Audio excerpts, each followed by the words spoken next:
Welcome to Two Crones and a Microphone. I am Betty. I'm Sally. I'm Jen. And in case, go ahead, Sally. Oh, no, that's okay. You're on. If you're wondering what we're doing, we're going to be talking about perimenopause, menopause, postmenopause. We have our little helpers here. We thought you would like to see them. This is mine. There's so much you can do with the fan. I love it. My fan etiquette is electric, so I have a little electric fan I have right here on my desk. And Jen? I got my fan. You have a bling fan. You do, yeah. I do. I can't remember where I got this fan. But it works. It works. And some of you will remember our friend Jen, who's here to talk with us today about menopause. We mentioned that in an earlier podcast when she came and talked with us about teaching and a bit about her spiritual journey.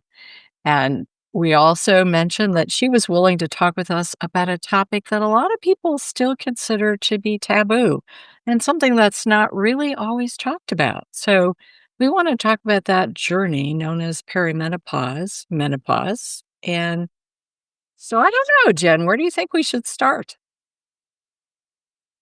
Well, I guess, first of all, thank you for having me back. This is a topic I love to talk about because I kind of, I like talking about taboo things. And I feel like bringing this to the forefront is really important because I have noticed, like, recently I was walking by the community pool and I heard two women and they were talking about that sleeplessness and, the moods. And I overheard, I said, "Oh my gosh, I hear you." And they were like, "Right, right." And I thought, yeah, like, this is so good. Like, we need to talk about this. Like, why are we not talking about something that happens to half of the population? Um, I was thinking, for me that as I'm going to be 50 in June. So I'm approaching my queen years, let's say. And I was thinking about what that means to me. And for me, that's like knowing yourself and your worth, being able to like set healthy boundaries and using your power for good. Like that's what I was thinking it means to me. And, I feel like I'm finally in a place where I'm like, oh, I'm doing things I've learned, like centering and grounding. And I feel more at ease. I feel more confident. I know what I'm doing in my career. I was like, oh, I got this. And then boom, like for me, it's like perimenopause. That's kind of rocking my world. And yeah, like, I guess, like, it's shaking this all up. It's shaking it all up for me. So that's why I'm really excited to talk about this today. Yeah, my menopause days are over. Although, let me warn you, ladies, you will still get the occasional hot flash. It just all of a sudden appears out of nowhere. And in my day, there was no such thing as perimenopause. You're in menopause, you're not in menopause. Did you stop bleeding? Oh, okay, you're in menopause. Oh, it came back. You're out of menopause now. It was just, and you never really talked to anybody about it, including your physician. Because in my day, a lot of our gynecologists were men, not women.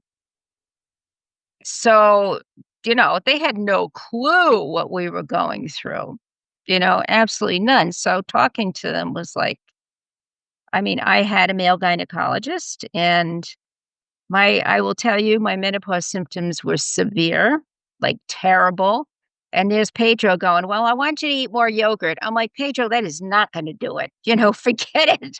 I'm not eating more yogurt. I've taken every herb. I've done everything. I'm changing my clothes 3 and 4 times a day. I'm out in public sweating like, dripping sweat on the sidewalk. I'm not sleeping.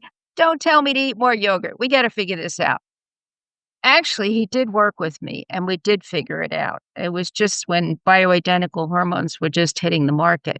So that was like, ugh, for me, it was a lifesaver.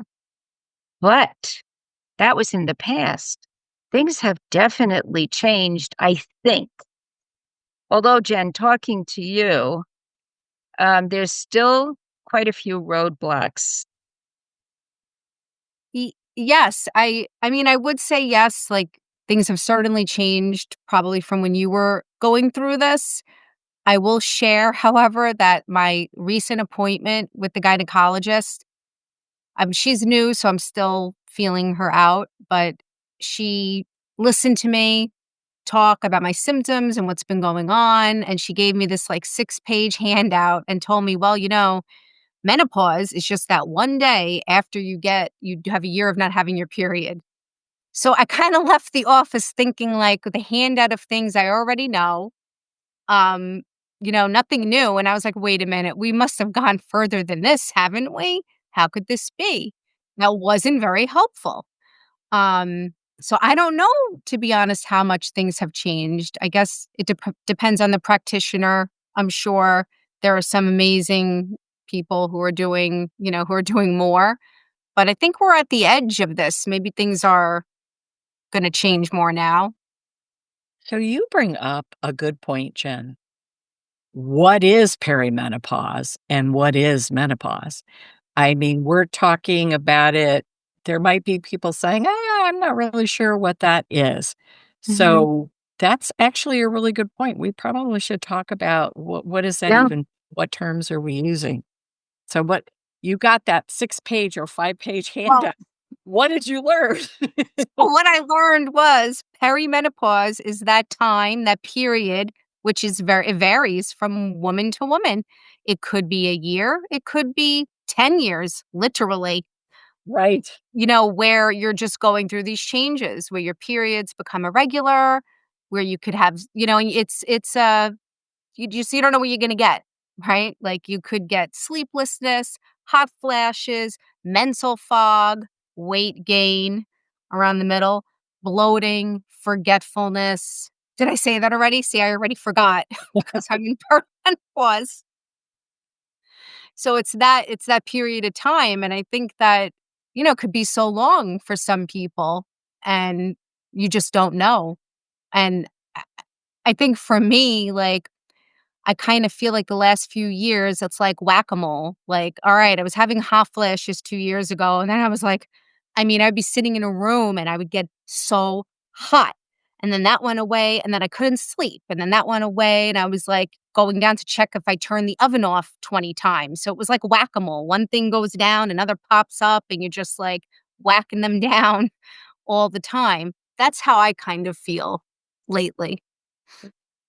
Well, and I wanna add something that you mentioned because this I think even among menopause and talking about menopause is frequently not talked, and that's the loss of sexual desire Yeah, can happen. When your estrogen goes down, your pituitary is changing, things are happening, and people can lose their sexual desire, and a lot of people don't understand what that's about either, right? Because it's not always associated with menopause, and sometimes people are just, "Oh, I'm just getting old, and that's why I just don't care. Get away from me." Right? So, we can't forget about that particular lovely symptom. I'm no, so sorry. no, no, go ahead, go ahead. I'm so glad you just said that because I feel like that's another taboo topic, sex and what happens and how different women go through this. And then, if you're like me and you're hopefully my partner doesn't mind with the woman, you could be going through different things. And, even if you're not, like, how are you coming together? How are you expressing that? How are you doing it still? Because hey, I plan on, being I don't think there should be an age limit on Right, our sexual expression, and these are real things that women are dealing with. Right.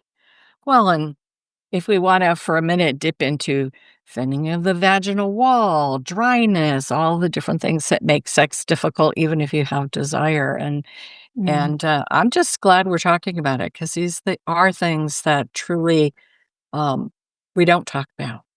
Even sometimes amongst women talking with other women amongst ourselves, we don't talk about it.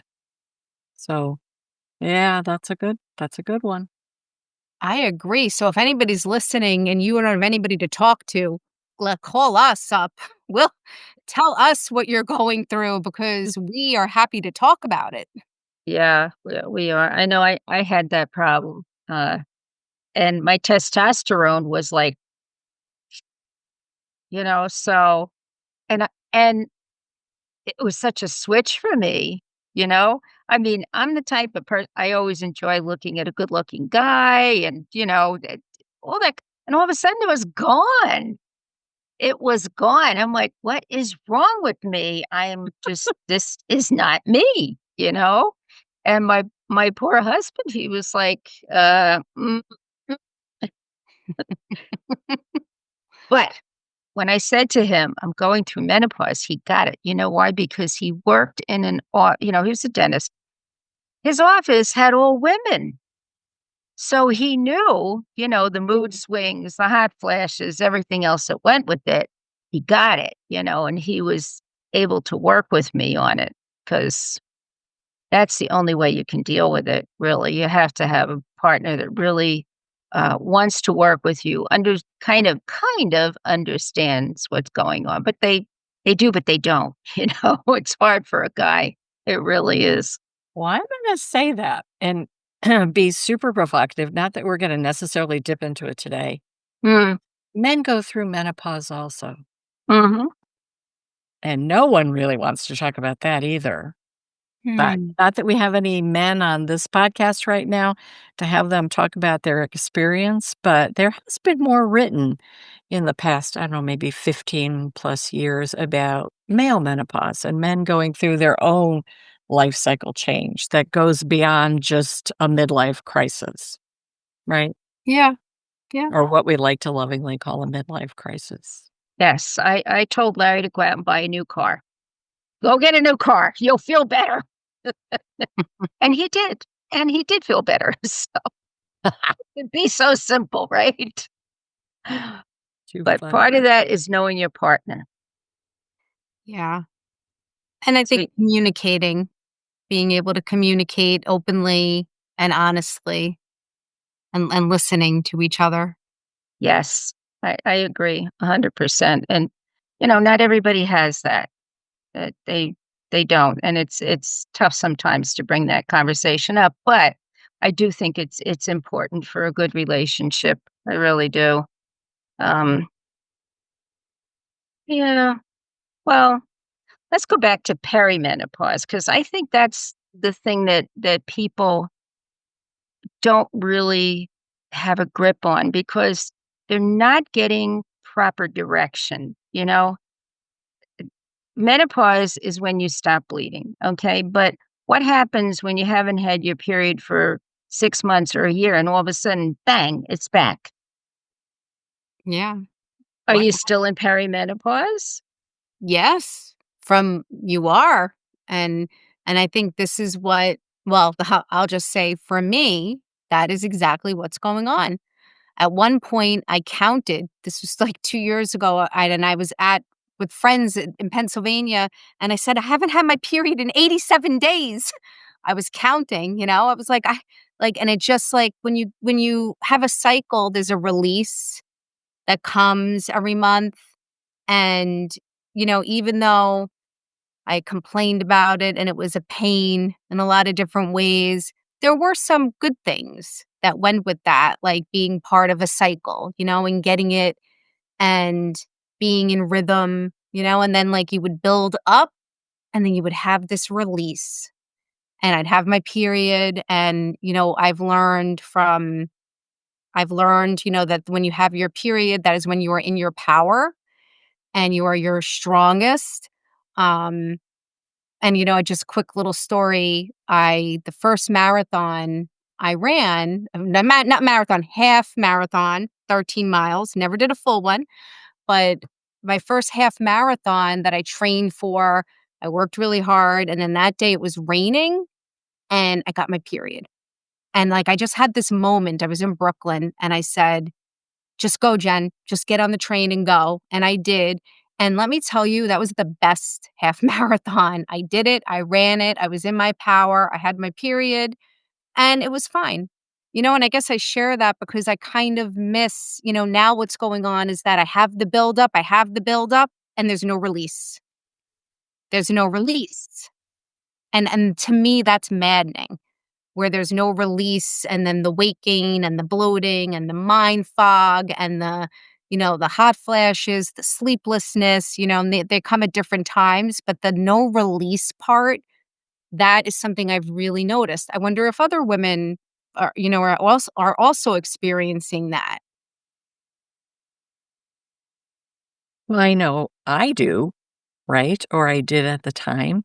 And, I think it's a part of the changes that happen that you have to kind of grieve and let go of the fact that your body is changing and it's not functioning the way it used to. And that ability to let go and move through, I mean, you called it that cycle, which is what it is, right? The menstrual cycle that you move through, it shifts, and there's kind of a sadness that goes along with that, and Yeah. sadness that, even if you don't have children or you don't wanna have more children, um, what happens when you have to look at it and go, "Oh, even if I wanted to have a child, well, I would adopt if I really wanted to have a child and I had been through Mhm, menopause."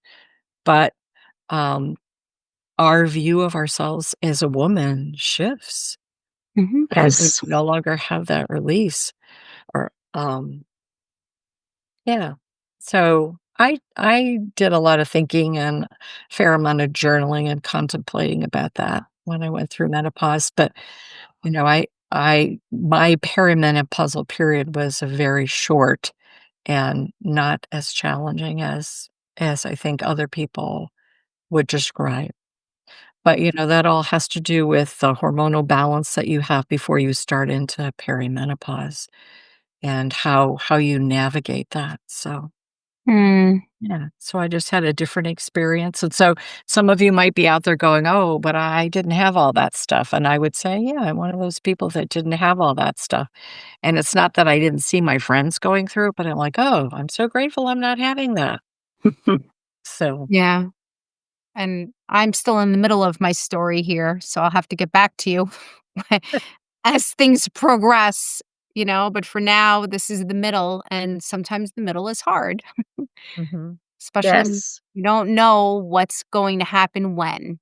Haven't I mean, I know it's all leading to menopause, that one day after you haven't bled for a year, it is leading to menopause, but who knows when that will happen? It's really just up to Mother Nature. Well, and it's interesting because if we talk about the things that we learned from Ocean and in that tradition, right? After you have not bled for a year, you can go through a croning ceremony. So that was what constituted, do I go through that ceremony and become officially a crone? It's after a year of not bleeding, you could choose to crone. So it's interesting when you talk about medically, right? That's how they describe menopause. Wow, that's interesting, and in my mind, for me, on my journey, I'm like, "I'm just becoming a queen." Like, who know like, how long will this is just happening. You just don't know when it's gonna happen, so that is so interesting. I was always grateful that we had those ceremonies because I had a really hard time, uh, emotionally with the fact that I was no longer having a period. Not that I enjoyed them. I didn't. You guys know I was in the military, and it was like every time we had to go out into the field and live in a tent and have a porta potty and all that nonsense, here came the period. Didn't matter if it was I had it 2 weeks ago or 5 days ago, it came back, it was like, "Oh god," but you learn to live with it. When I didn't have it anymore, all of a sudden I was like, "Oh my god, I am sad." Hmm. I'm entering into another stage. I'm getting older. How did that happen? I don't feel older, but I am. I'm going to start getting wrinkles and not be able to get around as good. I mean, really, I went through this whole psychological thing, because I don't have any biological children. So, and then that was it. I wasn't going to have any, and it was pretty rough. And Jen, you mentioned the brain fog. Hmm. I remember talking to one of our friends and going, "My God, this is nuts. I can't remember a damn thing. This is crazy." It was a struggle, right? Fortunately, I wasn't working in critical care at the time. That helped. But I said to her, "You know what? I feel like I'm becoming another person." Hmm. And she laughed. It was Pat. We all know Pat. We know Pat. And she said, "Yep, that's exactly what's happening. You are becoming another person." And she was right. You do. Something shifts where if you're wise enough to grab what you can and move forward with it, then you're stepping to this place where all of a sudden you're more confident. You know what you want to do. You have this, there's this thing online now, and I'm sure some of you have heard about it, the We Do Not Care Club. It's Yes. just Melanie, right? This woman did this whole thing in her car, and it up, blew up. It's if you haven't seen it, I encourage you to go to Instagram, pick up Just Melanie and all the spin-offs. She's my favorite, and then we have the lady from Australia who's hysterical also. But that's really kinda how you feel. You know what? Okay, you want gravy on your rice? Well, we do not care that you want gravy on your rice. You're not getting it tonight. There's a jar in there. Open it up, you know?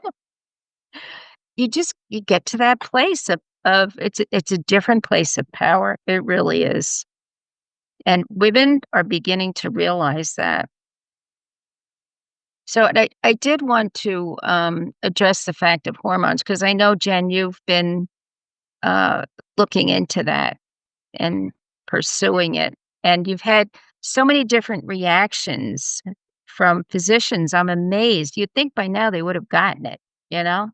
Yeah, I'm still on that journey. I have to go and find out what kind of thrombophilia I had when I was pregnant so we can decide if I could do birth control or estrogen because depending on the kind of thrombophilia, we wouldn't want to that could increase blood clots. Yeah, Is what the yeah, doctor said. So nothing is happening quickly. Um but for me, like, I think right now, while I'm in this middle part, in this in between time, I can share what I'm doing, which is like, for me, it's like back to the basics. And for me, it's the basics of what I need to be okay. Like, I need to pray, I need to meditate, I need to exercise. I can't yeah, yeah, control the weight gain because I tell you, I haven't changed much of my diet, and that doesn't matter. But at least the exercise helps me feel better. I can't control the weight gain, but I can control how I feel. So I started running again, doing other exercises so that I could feel better because I truly have no control over this. Aside, from I'm eating, I'm looking at my nutrition. Um, yeah, I'm doing what I can to stay centered and grounded to continue through this middle part. yes. I know I was drinking a lot of herbal tea, which none of it worked for me, but oat straw tea, motherwort, it just didn't do it. I was like, okay, this stuff doesn't work, which is what actually for me pushed me into bioidentical hormones finally. And what a blessing. Oh, And I think it's tough too because, um, all the things you talked about, Jen, that you do have control over, there is still so much controversy about what to take, what not to take, what to do, what not to do when you're going through perimenopause. Like things I used to say to do 20 years ago, now they say, don't do that. yeah, So it's really challenging. So finding a provider that you trust who listens to you, that can help you Mhm. manage symptom-wise is so very important because you can you can read books, you can go online, you can get the handouts they give you at Mhm. the gynecologist's office, and some of 'em seemingly contradict each other, what herbal kinds of things to do and stuff. I mean, it changes. You can go online and read about what herbs might be helpful, but that doesn't mean that they work for everybody because Right, we're all unique people. Exactly.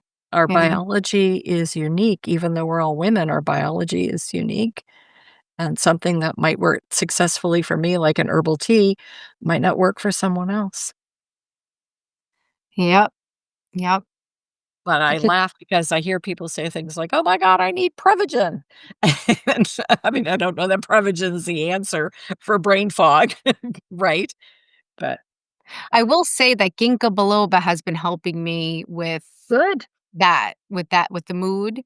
Yeah, yeah, So yeah, I have noticed a difference with that, but I think um with herbs like that, and correct me if I'm wrong, like, you need to kind of do it for a while to really see the benefit I of it, and yeah, so being consistent, yeah, and doing it to see what will happen. yeah.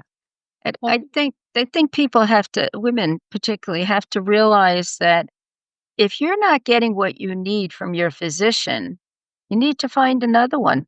Mhm. Don't be afraid to do that because you have to have someone you can talk to. I mean, my gynecologist, Pedro, I knew him. He was a personal friend of mine. And so it was easy for me to say to him, don't give me that yogurt stuff. I know that's not going to work. I've tried it. It doesn't work. We got to find another solution. And again, he worked with me on that, Mhm. but would he have done that for somebody else? I would hope so, but I can't say absolutely yes, Yeah. you know? Yeah, and I think going back to what we were talking about before, that's why the more women talk about this amongst each other and with friends and bring it to the forefront, the more that will go into the consciousness, and become more of the common conversation. Yeah. And I agree, you definitely have to have a good primary, and a good relationship. And if they're not, saying what they're saying is not resonating with you, time to find another one. Yeah. it's interesting, right? Because if you go back 20 or certainly 30 years ago, I mean, the message women got from many people was "Suck it up." Yeah. Can I can I use that terminology on the podcast? Suck Sure. it up, get over it. Every woman goes through it your age. Don't make such a big deal about it and, just like pretend it's not happening. So we at least have moved away mostly from that message, which is progress. Yes, and I will have to add here that I think that sometimes women's health has not been at the forefront. So that's another component, element, that we don't have the same amount of research, for menopause or perimenopause, as we do for other, I don't want to say ailments, but for other Conditions. Yeah. conditions, things, Yes. we don't have the same. So we are kind of in some ways pioneers in a way, it's like I think we're in the middle of this too as a people, Mhm. you know? So who knows what it'll be like in 20 years. Maybe my daughters will be like, "Oh yeah, we just do this and this," and maybe it'll be common cafe talk. I hope so. Oh my goodness, so do I. So do I. I hope so because something so beautiful, that that life could be created, not to get all sappy, but it is a powerful thing that could happen, whether birthing a baby or birthing an idea. It is such a powerful thing that could happen, and it's something that we should really honor. And so I think Mhm. it's just so wonderful to talk about it and bring it to the forefront like this. I like the notion of honoring it, and And being able to say to each other, "What's it like for you going Mm. through this?" What are you having to let go of, Mm. right? What are you letting go of, whether it's the ability to have a child or some other ability that is symbolized in you moving through that period. And like you started out, Jen, by saying, "Oh, I'm 49. I was just getting into confidence and clear about what I'm doing and really moving into my own personal power. And then my body started doing all these crazy whack-a-mole things." Yes. And so then what is that about, and what does that mean, and how do you navigate your way through it when you no longer have that ability in a monthly way to let go of things and move through things? And um, I'm just glad we're talking about it. Me too. Me too. This is so great. And I don't know, what I would say for those of you who are interested is I probably will pop into the newsletter and do a little blogging on some of the common herbs that you can use to help through menopause, the ones that have the most research, because in the podcast, we do often talk about herbal ways that we can do things or Mm. supplements that you can use. And, you mentioned, um, using things to help with your memory and stuff, and there is evidence for some of that that's really important. So, Yeah, and because we're all different too, I think it's finding what helps me, and it might be different for somebody else. Sure. right. Might be different, but it's good to have different options because I think the important thing is to move through it, as best as we can because I do kind of feel, Sally, like I was like, "What is this, a joke? Are you kidding me?" I finally, feel like, "Yes, I know my purpose," and it's like, "Let's shake things up and give you sleepless nights and let you forget what you're talking about at a work meeting." Oh my gosh, that's funny. Certainly have had that happen. Oh, yeah. Yeah. Well, I'm hoping that we'll hear from our audience. I mean, there are many ways to contact us with your questions. One is through our two Crones and a microphone. We have an Instagram, we have Facebook, we have our YouTube channel that you can sign up for and send us questions through there. There is a way to do that. So, don't hesitate or comment even. I mean, you may say, I've been taking XYZ and it works really good for me. And it might be something I never heard of before. And I have to look it up and I go, you know what? Maybe I'll try that. Maybe it'll work for me. So it's the only way I think that we're going to get through all of this is by communicating with each other. We really have, and the door is cracking open slowly but surely. It's cracking open through humor, which is a great way to do it. And pretty soon, I can see where it'll become a common part of the dialogue. I love that story you told about walking past those two ladies. You know, anybody can relate to what they were saying. Oh, yeah. Yeah, goodness gracious. Yeah, But and I think it builds community it too, we does. need to because I think sometimes I think the pendulum, it swings back and forth, but we're only here for a certain amount of time of the pendulum swinging, and it used to be that people lived in tribal communities and were closer together. Now we're kind of further apart, and maybe your dear friends are not right down the street, and you don't have that same sense of community in some ways. You have to really look for it and create it. Um, and I think that might be changing. I don't know if that makes sense. Does that make sense? Oh, yeah, yeah. A lot of sense. Yeah. Yeah. Well, Well, we've lost the ability to talk about all of those things, whether it's menstruation, perimenopause, menopause, or just generally aging, which, if you're out there listening and you have a story, please contact and let us know so that we can share it. yeah. Be part of the community. Yes. Part of the solution, not the problem, right? That's what we always used to say. Yeah. I had a really great administrator who was a dear friend, and she was a VP at the school, and she'd always say, if you're coming in with the problem, have a solution too. And I love that because we got plenty of problems in the world, Yeah. and it's okay to complain sometimes, but we have to not stay there. We got to move into the solution. Yeah. And, that's where the grace and the love and the power is, I think. I'm with you. I love that. So thanks for joining us today. Yeah. And Oh, this was so much fun. Thank you for having me. thanks for joining us, Jen, and talking about a topic that still sort of sits in the shadows.